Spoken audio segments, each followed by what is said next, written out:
Una delle lingue più belle del mondo sicuramente è la lingua napoletana. Sì, perché il napoletano non è un dialetto, ma una lingua bellissima, soprattutto perché è sintetica. Per esempio, vuoi dire a qualcuno per favore stai zitto che adesso ti faccio vedere io? Voglio lievita all'oca. È straordinario.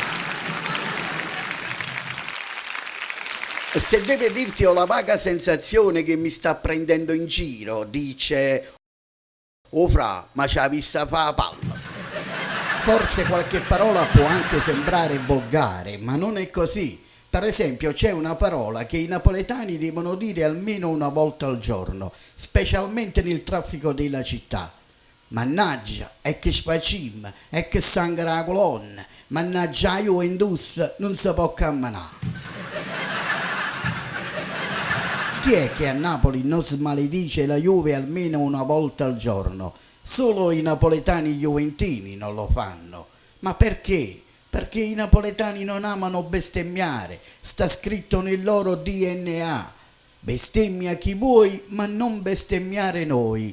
Se lo vuoi fare, bestemmia la merda, bestemmia la Juve.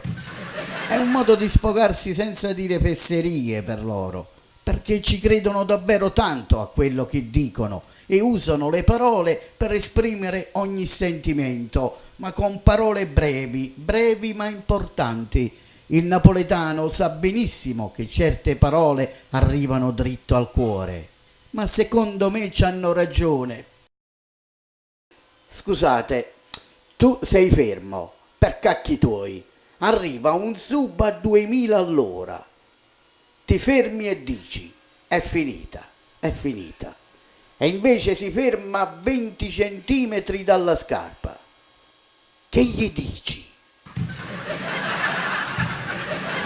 Il napoletano non è che ci pensa tanto, c'è poca scelta.